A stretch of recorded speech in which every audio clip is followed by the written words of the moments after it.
हाँ तो फ्रेंड्स देखो, अब हम देखेंगे boron family and carbon family की रिएक्शंस। ठीक है, कुछ ही रिएक्शंस है जो हमको इसमें ध्यान रखनी है। तो सबसे पहले फ्रेंड्स हम देखेंगे डाइबोरेन की रिएक्शन, यानी सबसे पहले डाइबोरेन बनाने की मेथड। ठीक है, तो देखो हम BF3 से यदि लिथियम एल्यूमिनियम हाइड्राइड की रिएक्शन कराते हैं तो B2H6 प्राप्त होता है।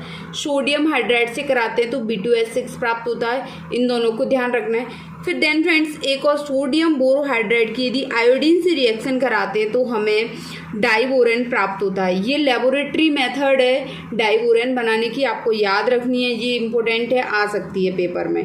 ठीक है, अब देखो, अब हम क्या है, हमने डाइबोरेन बना लिया, अब हम डाइबोरेन की रिएक्शन पढ़ेंगे। तो देखो सबसे पहले डाइबोरेन पे यदि ऑक्सीजन की रिएक्शन कराते हैं, क्या है, बोरॉन का बोरिक ऑक्साइड प्राप्त होता है अपन को, क्या, बोरिक ऑक्साइड। ठीक है, फिर देखो डाइबोरेन की यदि वाटर से कराते हैं तो फिर हमको क्या है, ऑर्थोबोरिक एसिड प्राप्त होता है एंड हाइड्रोजन गैस प्राप्त होती है। ठीक है, किससे कराने पे, वाटर से कराने पे। फिर क्या करते हैं हम, डाइबोरेन की रिएक्शन किससे करा रहे हैं, 2 मोल अमोनिया से करा रहे हैं। देखो 2 मोल अमोनिया से डाइबोरेन की रिएक्शन कराने पे क्या बनता है, पहले एक ही कॉम्प्लेक्स बनता है।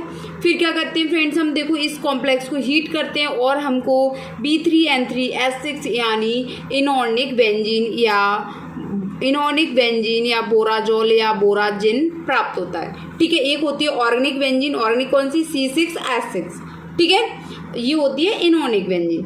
फिर उसके बाद यदि देखो यहाँ पे हमने 2 मोल अमोनिया लिए, अब हम अमोनिया की एक्सेस लेते हैं डाइबोरेन से रिएक्शन कराने पे, तो हमको क्या प्राप्त होता है, तो हमको इनऑर्गेनिक ग्रेफाइट प्राप्त होता है। देखिए ऑर्गेनिक ग्रेफाइट क्या है, कार्बन का अपर रूप है, एलोट्रॉप है। ठीक है, और तो हम डाइबोरेन पे एक्सेस ऑफ अमोनिया की रिएक्शन कराते हैं तो हमको इनऑर्गेनिक ग्रेफाइट या बोराजोन प्राप्त होता है। ठीक है, तो ये हमको यहाँ से ध्यान रखना है, एज इट इज क्या क्या प्राप्त होता है। तो सिर्फ क्या पूछेगा कि जैसे लेबोरेटरी मेथड बताओ डाइबोरेन की, है ना, तो सोडियम बोरोहाइड्राइड के आयोडीन से रिएक्शन करते हैं डाइबोरेन प्राप्त होता है, या फिर बहुत रिएक्शन दे देगा तो बोलेगा कि किस किस से डाइबोरेन प्राप्त होता है। ठीक है, फिर हम देखते हैं फ्रेंड्स क्या, कि देखो अब आता है हमारे पास में सोडियम बोरो, तो फ्रेंड्स देखो अब हमारे पास आता है बोरेक्स का Na2B4O7 10H2O। ठीक है, .10H2। तो इसको क्या करते हैं, हम हीट करते हैं तो Na2B4O7 प्राप्त होता है। देन फ्रेंड्स इसको फर्दर हीट करने पे हमको sodium metaborate and boric anhydride का क्या है, मिक्सचर प्राप्त होता है, जिसको पूरे को कहते हैं ट्रांसपेरेंट ग्लासी बीड। ठीक है, और फ्रेंड्स ये ट्रांसपेरेंट ग्लासी बीड जो है ये हमें यूज होता है किसमें, बीड टेस्ट में। ठीक है, किसमें, बीड टेस्ट में, यानी जो ट्रांजिशन मेटल होती हैं वो बीड टेस्ट देती हैं, जैसे कि कोबाल्टिक ब्लू कलर का, इससे रिएक्शन करके इसका जो एक्टिव पार्ट होता है ये वाला, और उससे रिएक्शन करके हमको क्या देती है, बीड देती है। ठीक है, माने वो कलर देती है मेटल। ठीक है, अब उसके बाद आते हैं हमको क्या प्राप्त हो, ये ऑर्थोबोरिक एसिड। अब हम ऑर्थोबोरिक एसिड की रिएक्शंस देखेंगे। तो देखो फ्रेंड्स ऑर्थोबोरिक एसिड में क्या हुआ, ये वाटर से रिएक्शन करके एक यहाँ से क्या करेगा, OH आयन गेन करता है, इसीलिए ये BOH का होल ट्वाइस निगेटिव एक कॉम्प्लेक्स बनाता है। ये होती इसकी वजह से इसको हम कहते हैं मोनोबेसिक एसिड। ठीक है, ये कैसा होता है, जो बोरिक एसिड जो होता है H3BO3 हमारा मोनोबेसिक एसिड होता है। ठीक है, अब क्या होता है फ्रेंड्स, बोरिक एसिड का जो टेस्ट है वो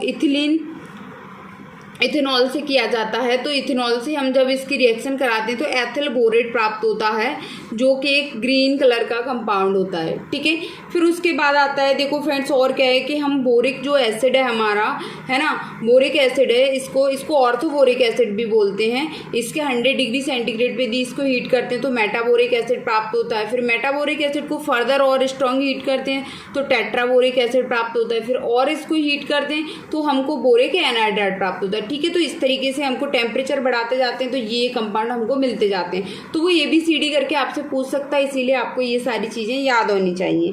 ठीक है, अब हम देखते हैं क्या, कार्बन फैमिली की रिएक्शन। तो इसमें कोई ज़्यादा रिएक्शन नहीं है फ्रेंड्स। देखो कार्बन जो सॉलिड होता है हमारा, वाटर से रिएक्शन करके CO+H2 यानी वाटर गैस बनाता है। ठीक है, और यदि इस कार्बन की जो रिएक्शन है वो हॉट एयर यानी जिसके अंदर ऑक्सीजन और नाइट्रोजन दोनों हैं, यदि उससे कराते हैं तो हमें CO+N2 का मिक्सचर प्राप्त होता है, जिसको हम कहते हैं प्रोड्यूसर गैस कहते हैं। ठीक है, फिर उसके बाद अनदर रिएक्शन, जैसे ये ऑक्साइड है, आयरन का ऑक्साइड और जिंक का ऑक्साइड, कार्बन मोनोऑक्साइड से रिएक्शन करके क्या है, खुद की मेटल में क्या हो जाते हैं, रिड्यूस हो जाते हैं। ठीक है, अब फ्रेंड्स हम देखते हैं अनोदर रिएक्शंस, वो है नाइट्रोजन फैमिली की।